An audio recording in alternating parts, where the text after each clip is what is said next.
Hello guys, so today in this video we will discuss on how to find a best college in West Bengal। क्योंकि 99.99% बच्चों को ये नहीं पता होता कि कौन सा कॉलेज बेस्ट रहेगा तुम लोगों के लिए, ठीक है। तो इसी के ऊपर हम बात करेंगे इस वीडियो में। सो टोटल जो 6 टॉपिक के ऊपर बात करेंगे और 6 टॉपिक बेस्ट इंपॉर्टेंट, बहुत ही इंपॉर्टेंट है आप लोगों के लिए, क्योंकि एक कॉलेज फाइंड करने से पहले आपको पता होना चाहिए कि कौन कौन सा टॉपिक आपको फॉलो करना होगा, ठीक है। तो एट फर्स्ट हम बात करेंगे टाइप ऑफ कॉलेज, देन बात करेंगे एफिलिएशन, देन बात करेंगे एफिलिएटेड कॉलेज का फीस स्ट्रक्चर कैसा होता है, placement and hidden charges. So hidden charges बहुत ही बड़ा एक इंपॉर्टेंट रोल प्ले करता है how to find best college के ऊपर, इस टॉपिक के ऊपर, ओके। तो वो ये जो लास्ट वाला टॉपिक है ये बेस्ट रहेगा, इसको आप मिस मत करो, ठीक है। तो एट फर्स्ट हम बात करेंगे टाइप ऑफ कॉलेज। तो टाइप ऑफ कॉलेज के अंदर आपको 2 टाइप का कॉलेज देखने को मिलेगा। एक है इंस्टीट्यूट यानी कॉलेज आप लोग बोल सकते हो, सेकेंड है यूनिवर्सिटी, ओके। सो इस 2 टाइप के अंदर और एक 2 टाइप होता है, वो क्या है, वो एक है गवर्नमेंट और एक है प्राइवेट, ठीक है। तो देखो गवर्नमेंट तो बहुत कम बच्चों को मिलता है और प्राइवेट वो है ओपन। तो गवर्नमेंट कॉलेज भी होता है, प्राइवेट कॉलेज भी होता है, गवर्नमेंट यूनिवर्सिटी भी होता है, प्राइवेट यूनिवर्सिटी में होता है। गवर्नमेंट यूनिवर्सिटी का मतलब है जादवपुर यूनिवर्सिटी, ओके। एंड उसके बाद सेमी गवर्नमेंट होगा UIT, कल्याणी, ओके। तो ये जितने भी है गवर्नमेंट यूनिवर्सिटी है और मैकाउट एक सेमी गवर्नमेंट यूनिवर्सिटी है, ओके। तो बहुत सारे के बच्चों को यही नहीं पता होता कि कौन सा गवर्नमेंट है, कौन सा प्राइवेट है, कौन सा सेमी गवर्नमेंट है।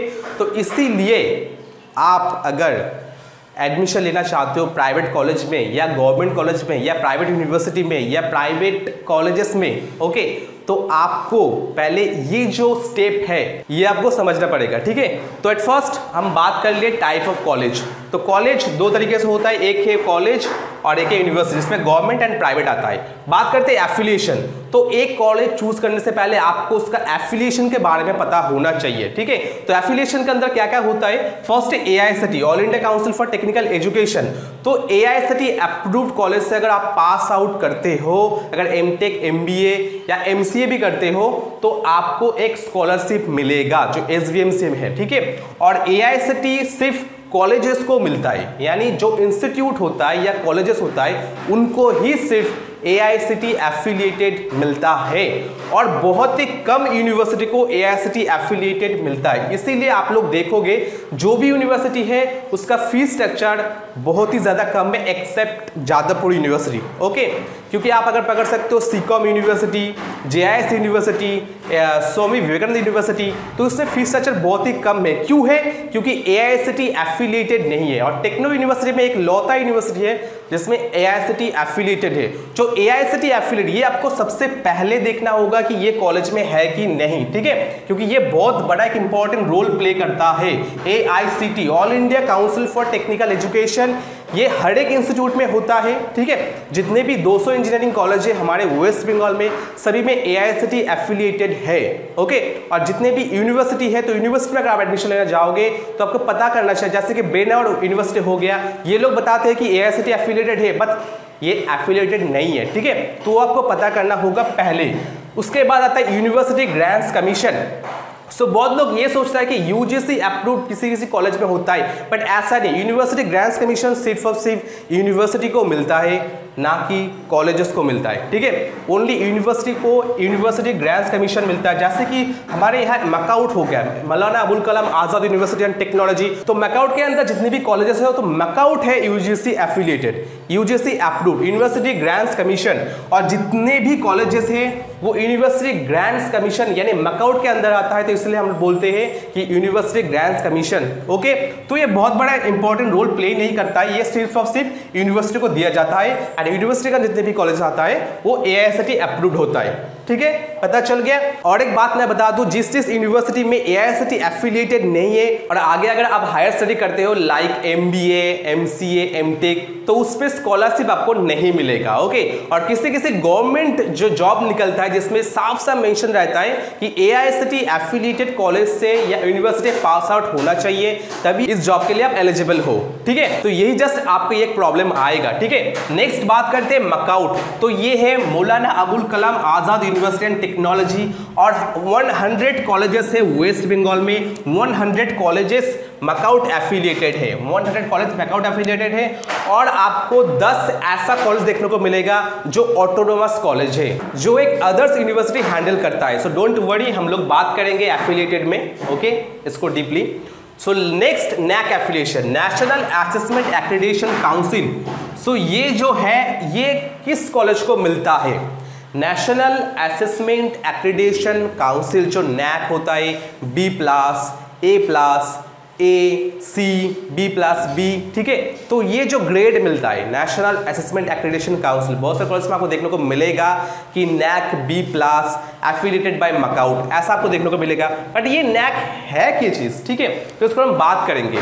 So national assessment accreditation council उसी कॉलेज को मिलता है जिस कॉलेज का infrastructure, lab facility, classrooms, okay, बहुत ही अच्छा है।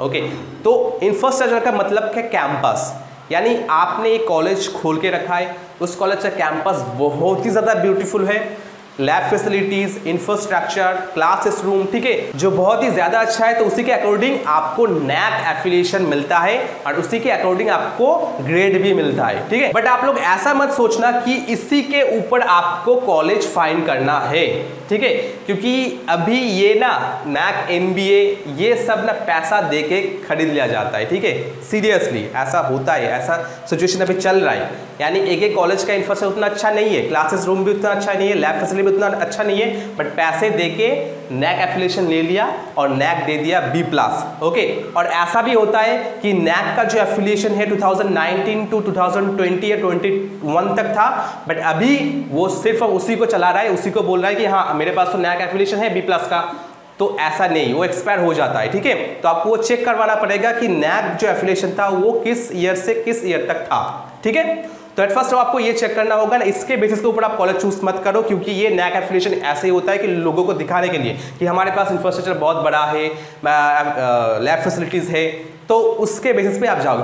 कॉलेज के जगह पे ही रहेगा, इंफ्रास्ट्रक्चर जगह पे ही रहेगा, आप जस्ट कॉलेज से एक प्लेसमेंट उठाओगे, ठीक है, तभी आप बाद में जाके कॉलेज बोलोगे हाँ एक कॉलेज अच्छा है, एंड जूनियर्स को बोलोगे जाके एडमिशन ले लो कॉलेज में, ठीक है। तो नैक एफिलिएशन के ऊपर मत जाओ।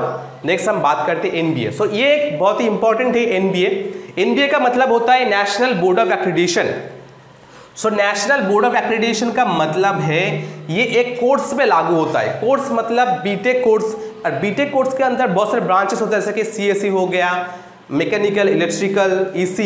सो पकड़ लो एक कॉलेज में CSE ब्रांच में 60 सीट है, ओके, और अगर आप चाहते हो कि वो जो सीट है हम लोग इंक्रीज करें, यानी 60 to 120 करें, ठीक है, तो आपको NBA का एफिलिएशन लेना पड़ेगा। अगर आप एक कोर्स के ऊपर NBA अप्लाई करते हो तो उसका जो सीट है वो इंक्रीज हो जाता है, ठीक है, यानी इनटेक कैपेसिटी वो इंक्रीज हो जाता है, इसीलिए NBA को वो लागू करता है, बट इसका कोई रोल प्ले नहीं करता, ये कॉलेज को ही फायदा के लिए होता है, ठीक है, क्योंकि वो देखता है कि CSE का डिमांड बहुत ज्यादा है और मेरे पास ओनली 60 इनटेक कैपेसिटी है, मुझको बढ़ाना चाहिए, 120 करना चाहिए, तो इसीलिए वो NBA का एफिलिएशन लेता है, ठीक है, तो उसको छोड़ दो। बाद में आते हैं NIRF। तो ये मोस्ट इंपॉर्टेंट है, नेशनल इंस्टीट्यूशनल रैंकिंग फ्रेमवर्क, ठीक है। So national institutional ranking framework ये बहुत बड़ा एक रोल प्ले करता है। ओवरऑल कॉलेज में कितना प्लेसमेंट हुआ है, कॉलेज लास्ट ईयर कितने एडमिशन हुआ है, कॉलेज से कितने बच्चे पास आउट हुआ है, ठीक है, एंड कितने परसेंटेज था कॉलेज का हर एक स्टूडेंट का, तो वो चेक करता है। कॉलेज का इंफ्रास्ट्रक्चर क्या है, लैब फैसिलिटी कैसा है, उसके ऊपर NIRF रैंक आता है। जादवपुर का NIRF रैंक है 7, ओके, और आप लोग देखोगे बहुत सारे कॉलेज का NIRF रैंक होता है 200, 150, 119, जैसे कि है IM का, हेरिटेज का, हल्दिया का, ठीक है। तो ये जो NIRF रैंक है ना वो यही आता है, और आप आंख बंद के ट्रस्ट कर सकते हो, जिस कॉलेज में NIRF रैंक है आप आंख बंद कर उस कॉलेज में जा सकते हो, ठीक है, क्योंकि NIRF रैंक सभी कॉलेज को नहीं मिलता, ठीक है, तो आप लोग जा सकते हो, डोंट वरी, और ये एक बहुत बड़ा रोल प्ले करता है, ठीक है। अभी आते हैं एफिलिएटेड। तो ये एक मोस्ट इंपॉर्टेंट टॉपिक है एफिलिएटेड, क्योंकि बहुत सारे बच्चों को यही पता नहीं होता कि एफिलिएटेड मैकआउट क्या हो गया और ऑटोनोमस क्या हो गया, क्योंकि बीटेक का बात अगर होता है तो मैकआउट का बात तो जरूर होगा और ऑटोनोमस का बात तो जरूर होगा। तो इस दोनों में डिफरेंस क्या है, ठीक है, तो उसको हम बात करेंगे। सो मैकआउट का पूरा फुल फॉर्म है कि Maulana Abul Kalam Azad university and technology, जिसको हम पहले बोलते थे WBUT, ठीक है। सो मैकआउट के अंदर टोटल 100 इंजीनियरिंग कॉलेजेस आता है और ऑटोनोमस जो होता है वो मैकआउट के अंदर ही होता है, बट ये खुद कंट्रोल करता है। ठीक है, लाइक आप अगर JIS ग्रुप देखते हो, JIS engineering college, Narula institute of technology, NIT, GNIT, okay, तो ये जितने भी कॉलेजेस है ऑटोनोमस कॉलेज है, बट बगल में लिखा रहता है एफिलिएटेड बाय मैकआउट। ऑटोनोमस है बट एफिलिएटेड बाय मैकआउट, ये क्यों रहता है? ठीक है, तो मैं आप लोग बता दूं। सो जो कोर्सेस होता है, कोर्सेस में जितने भी एग्जाम होता है, सो वो जितने भी एग्जाम है ना, वो ऑटोनोमस कॉलेज यानी जो यूनिवर्सिटी होता है, JIS जो यूनिवर्सिटी है वही हैंडल करता है। यानी JIS यूनिवर्सिटी के अंदर जितने भी कॉलेजेस है, JIS यूनिवर्सिटी खुद हैंडल करता है। ठीक है, कब एग्जाम होगा, कैसे एग्जाम होगा, ठीक है, उसका क्वेश्चन पैटर्न कैसा होगा, जितना भी कुछ जितना भी डिसीजन लेगा वो JIS यूनिवर्सिटी लेगा। तो इसी के लिए हम बोलते हैं ये ऑटोनोमस कॉलेज है।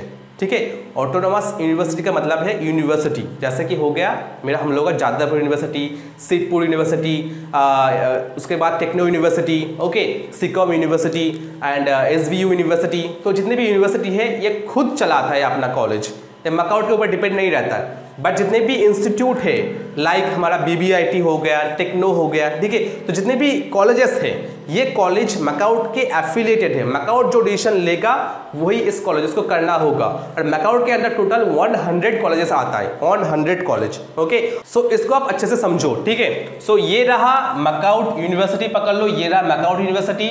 तो मैकआउट यूनिवर्सिटी के अंदर टोटल 100 कॉलेजेस है, टोटल 100 कॉलेजेस है। तो मैकआउट जो भी डिसीजन लेगा इस 100 कॉलेजेस को मानना पड़ेगा। इसके अंदर गवर्नमेंट कॉलेज भी है बट जलपाईगुड़ी गवर्नमेंट छोड़ के, ठीक है, क्योंकि जलपाईगुड़ी गवर्नमेंट इंजीनियरिंग कॉलेज एक ऑटोनोमस कॉलेज है और एक ऑटोनोमस हो गया। तो ऑटोनोमस का मतलब क्या है?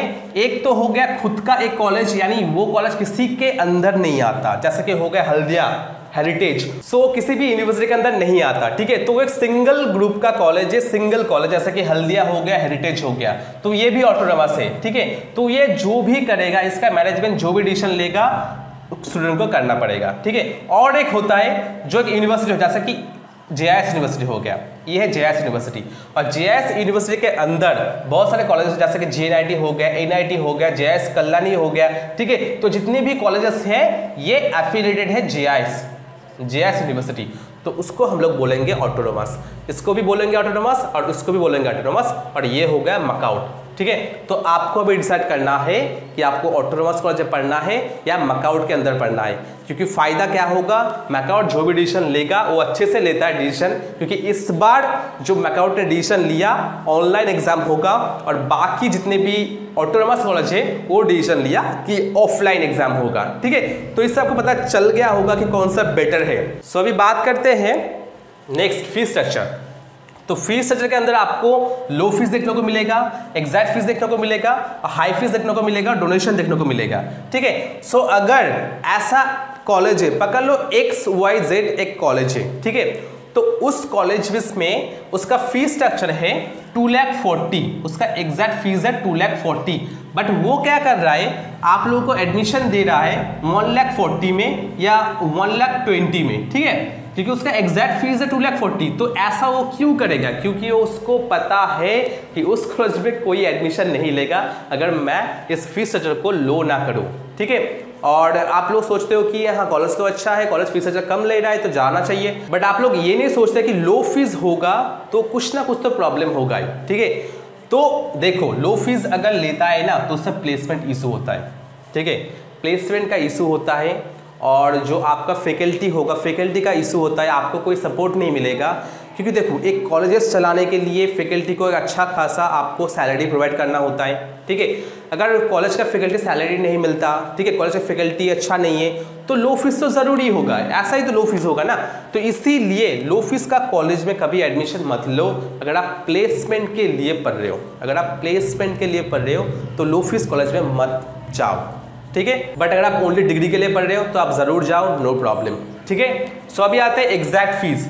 तो जो कॉलेज आपसे एग्जैक्ट फीस मांग रहा है, पकड़ लो एक कॉलेज का फीस है 2,40,000, अगर आप काउंसलिंग के थ्रू भी जाते हो 2,40,000, अगर आप डायरेक्ट एडमिशन लेते हो तो भी 2,40,000, तो वो बेस्ट कॉलेज है भाई, एकदम बेस्ट कॉलेज है, आपके लिए बेस्ट कॉलेज है, क्योंकि उस कॉलेज में आपको कोई हिडन चार्जेस देना ही नहीं पड़ेगा। सीरियसली मैं बोलता हूँ, वो कॉलेज जैसे कि एओटी हो गया, बीबीआईटी हो गया, ऐसा बहुत सारे कॉलेजेस है जो एग्जैक्ट फीस लेता है सीरियसली। तो एग्जैक्ट फीस के अंदर ही आपको एडमिशन लेना है एंड वो कॉलेज आपके लिए बेस्ट रहेगा सीरियसली। उसके बाद बात करते हैं हाई फीस, यानी एक कॉलेज का फीस है 2,40,000 ओके, और वो डिमांड कर रहा है नहीं आपको 3,10,000 देना पड़ेगा।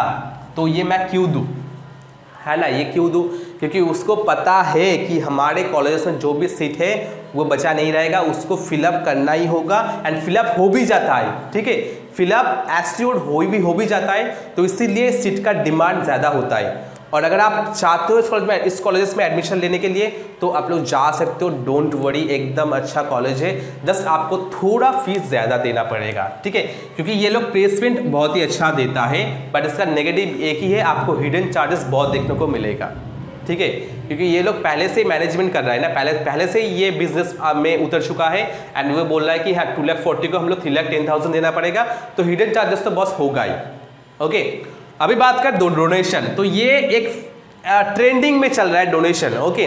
वेस्ट बंगाल में ये ट्रेंडिंग पोजीशन में, यानी फर्स्ट ट्रेंडिंग पोजीशन में चल रहा है डोनेशन, ओके। बहुत सारे कॉलेजेस है अभी तो ये यानी लो ग्रेड से अपर ग्रेड तक हो गया है डोनेशन, 10,000 दो, 20,000 दो, 1 लाख दो, 2 लाख दो, ओके। तो ये तो ट्रेंडिंग में चल रहा है, तो डोनेशन आप लोग क्यों दोगे, ये तो इलीगल है ना, इलीगल तो है, बट ये आप लोग ही कर रहे हो, ठीक है, क्योंकि आप लोग कॉलेज जाते हो एंड बोलते हो हमारे बच्चे के लिए एक सीट दो, एंड वो बोलता है कि नहीं काउंसलिंग के थ्रू आओ, आप लोग बोलते हो कि कितना पैसा लगेगा डोनेशन में, तो मैं दूंगा आप लोगों को, तो ये जो सीट है ना आप लोग खरीद लेते हो, ओके, ये सीट आप लोग खरीद लेते हो डोनेशन देके, तो इसीलिए आप लोगों के वजह से ही ऐसा हुआ है एंड ऐसा भी कॉलेज कर रहा है डोनेशन, ओके, क्योंकि कॉलेजेस जान चुका है बहुत से स्टूडेंट्स का एग्जाम अच्छा नहीं गया, तो वो लोग सीधा कॉलेज आएगा, डोनेशन देगा, एडमिशन लेगा, ठीक है, इसीलिए बहुत सारे कॉलेज में 2 लाख 3 लाख 4 लाख 5 लाख तक डोनेशन चल रहा है, उसका फीस है 4 लाख, बट डोनेशन है 5 लाख, टोटल 9 लाख 3 लाख 12 लाख 13 लाख का डोनेशन, ओके, इतना चल रहा है डोनेशन। सो ये मैं कॉलेज को दोष नहीं दूंगा, मैं आप लोगों को दूंगा, क्योंकि आप लोगों ने ही ये सिस्टम चालू किया है, डोनेशन का सिस्टम। सो ओवरऑल अगर कॉलेज अच्छा होता है like IIM, Heritage, Techno, Main, Haldia, ठीक है, सो अगर कॉलेज अच्छा रहता है तो आप मिनिमम डोनेशन दे सकते हो, बट आपको बार्गेनिंग करना चाहिए। अगर कॉलेज वाला बोलता है 1 लाख तो आपको बोलना पड़ेगा 70,000, कॉलेज अगर बोलता है 2 लाख तो आप लोग बोलना पड़ेगा 1.5 लाख, ठीक है, तो ऐसे आपको बार्गेनिंग करके डोनेशन देके आपको एडमिशन लेना होगा अच्छे कॉलेजेस में, ना कि आपको बुरे कॉलेज में जाना होगा, जो कॉलेज एकदम लो कॉलेज है उसका डोनेशन मत दो, उसका फ़ायदा हो जाएगा। और अगर डोनेशन आप लोग बड़े कॉलेज में नहीं देना चाहते हो तो आप अच्छा रैंक करो, काउंसलिंग के थ्रू जाओ, आपको एग्जैक्ट फीस ही देना पड़ेगा, ठीक है। आप अगर डोनेशन नहीं देना चाहते हो लाइक IIM में अगर आप एडमिशन लेने अभी जाओगे तो आपको 10 लाख चार्जेस कर दिया जाएगा, ठीक है, बट अगर उसी कॉलेज में आप अच्छे रैंक के थ्रू जाओ, काउंसलिंग के थ्रू, तो आपको कोई डोनेशन नहीं देना पड़ेगा, आपका जो भी फीस है वो एग्जैक्ट फीस ही रहेगा, ठीक है। अभी बात करते हैं प्लेसमेंट। सो बहुत सारे बच्चों को तो प्लेसमेंट तो चाहिए ना, कि मैं 4 साल पढ़ लिया उसके बाद मुझे प्लेसमेंट नहीं मिला तो क्या होगा। तो देखो प्लेसमेंट 3 तरीके से होता है, ठीक है, एक है ऑन कैंपस, सेकेंड है ऑफ कैंपस एंड थर्ड है पूल्ड कैंपस। तो ऑन कैंपस का मतलब होता है सो आपका ये कॉलेज है तो कॉलेज के अंदर एक कंपनी आएगा, कंपनी आपको हायर करेगा, जो भी टेक्निकल राउंड होगा, एप्टीट्यूड राउंड होगा, क्लियर होने के बाद इंटरव्यू होगा, इंटरव्यू होने के बाद आपको कॉलेज से एक जॉब मिलेगा, तो उसको बोलता है ऑन कैंपस, ठीक है। ऑफ कैंपस पर अगर सॉल्ट लेक में आज एक TCS का एक जॉब फेयर है, ठीक है, TCS का जॉब फेयर है या आज एक इंटरव्यू है, आपको जाके देना पड़ेगा, ठीक है। तो आपने क्या किया, सॉल्ट लेक में गए, उस जॉब के लिए अप्लाई किए और इंटरव्यू दिए, आपको कॉलेज का जॉब मिल गया, तो वो हो गया ऑफ कैंपस, यानी बाहर जाके आपको जॉब अप्लाई करना होगा, इंटरव्यू देना पड़ेगा और उसका होगा ऑफ कैंपस। और जितने भी कॉलेजेस में, सीरियसली मैं बोलता हूँ एक बात, जितने भी कॉलेजेस है 42, 32, 30 लाख, 50 लाख, ओके, 60 लाख, ये जो पैकेज आता है ना, ये सभी ऑफ कैंपस के थ्रू आता है।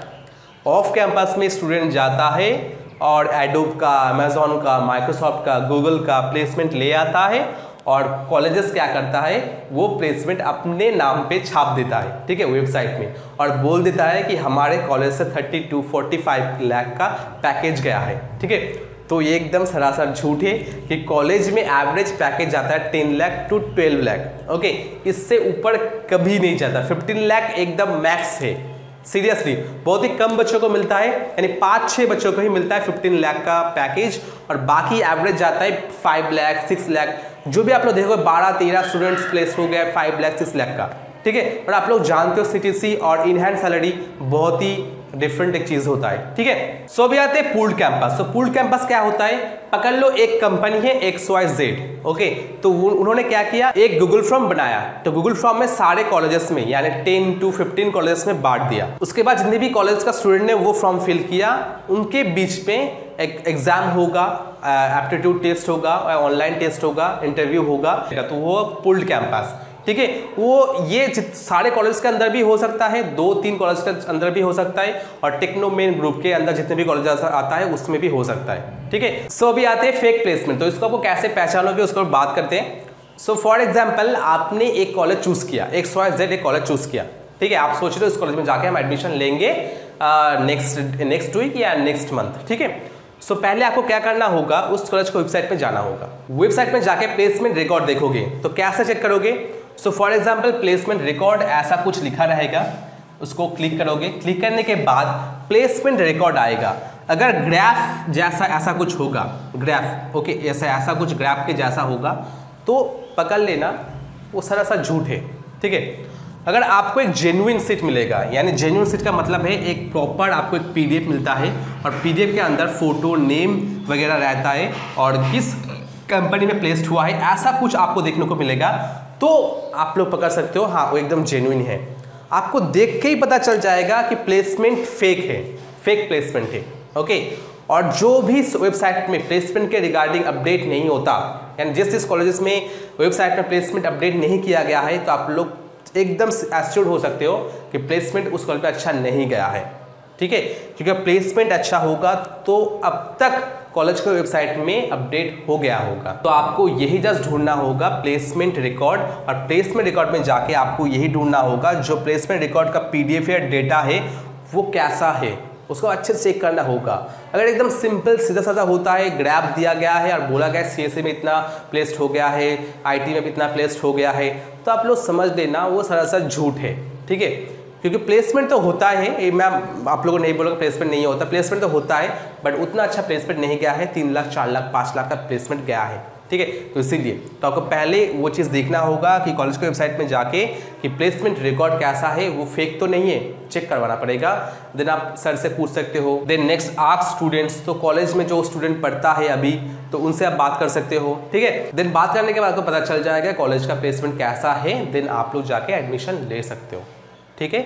अभी बात करते हैं हिडन चार्जेस। तो ये एक बहुत बड़ा एक झमेला पॉइंट है हिडन चार्जेस, जो कि है मोस्ट इंपॉर्टेंट। सीरियसली ये बहुत ज़्यादा होता है कॉलेजेस में, ठीक है। सो फॉर एग्जांपल हमारा जो BBIT कॉलेज है उसमें कोई हिडन चार्जेस नहीं है। मैं मेरा खुद का एक्सपीरियंस मैं शेयर कर रहा हूँ, BBIT में कोई हिडन चार्जेस नहीं है, बट बाकी बहुत सारे ऐसा कॉलेज है जिसमें हिडन चार्जेस होता है, ठीक है। तो हम बात करेंगे एट फर्स्ट डेवलपमेंट फीस। तो डेवलपमेंट फीस के नाम से आपको हर साल 5,000 to 10,000 देना पड़ेगा। बहुत सारे कॉलेज में ऐसा होता है, डेवलपमेंट फीस के नाम से आपका जो चार्ट होगा, यानी आपका जो सेमेस्टर फीस होगा उसके अंदर इंक्लूड होता है डेवलपमेंट फीस। वो वन टाइम लिया जाता है, बट आपको आपसे बार बार लिया जाएगा बहुत सारे कॉलेजेस में, ठीक है। फर्स्ट ट्रेनिंग के नाम पे, ट्रेनिंग एंड प्लेसमेंट के नाम पे आपको 5,000 10,000 लास्ट ईयर में देना पड़ेगा। बहुत सारे कॉलेज में ऐसा भी होता है, ओके। नेक्स्ट है इंडस्ट्रियल विजिट। आपको इंडस्ट्रियल विजिट किया जाएगा, यानी TCS में, LNT में विजिट करना होगा, तो इसलिए आपसे 10 to 20,000 चार्जेस करेगा, ठीक है। तो देखो ये रूल्स में नहीं होता, इस चार्जेस को रूल्स में नहीं इंक्लूड किया गया है, बट फिर भी ये चार्जेस लिया जाता है बहुत सारे कॉलेजेस में, ठीक है। उसके बाद एग्जाम फीस जो होता है 1,200, तो आप 42,000 45,000 70,000 आप लोग पर सेमेस्टर देते हो। फिर भी 1200 आपसे चार्जेस किया जाता है एग्जामिनेशन फीस के नाम से, और एग्जामिनेशन फीस आपको देना पड़ेगा 1200। तो बैट ऐसा क्यों, इतना मैं आपको पे कर रहा हूँ हर सेमिस्टर 42,000 50,000, तो भी मैं क्यों दूँ 1200? ओके, तो ये आपको सवाल करना चाहिए। उसके बाद अटेंडेंस, आपका अगर अटेंडेंस 75 बिलो 75% होता है तो भी आपसे चार्जेस किया जाएगा एग्जामिनेशन के टाइम। यानी आपका फॉर्म जब वेरीफाइड होगा, अभी तो ऑनलाइन क्लासेस चल रहा है, ऑफलाइन जब क्लासेस स्टार्ट होगा तब आपको पता चलेगा कि ऐसा हिडन चार्ज आपको देखने को मिलेगा कॉलेजेस में, ठीक है।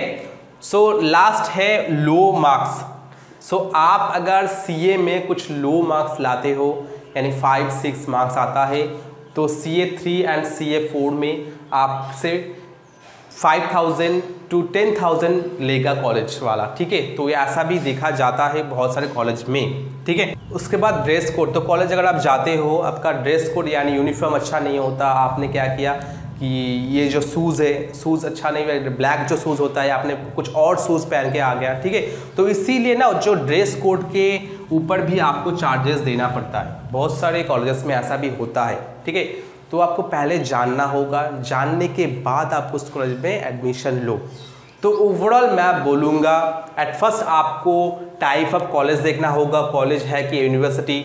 तो यूनिवर्सिटी में अगर पढ़ते हो तो AICTE एफिलेटेड नहीं होगा और वो ऑटोनोमस होगा, ठीक है। अगर कॉलेज जाते हो तो कॉलेज AICTE होगा, मैकआउट होगा या ऑटोनोमस होगा, देखना होगा। मैकआउट में पढ़ना चाहते हो तो आपको मैंने फ़ायदा बोल दिया क्या क्या फ़ायदा है। तो कॉलेज मैकआउट एफिलेटेड एंड देखना होगा NAC NBA NRF रैंक होगा कि नहीं।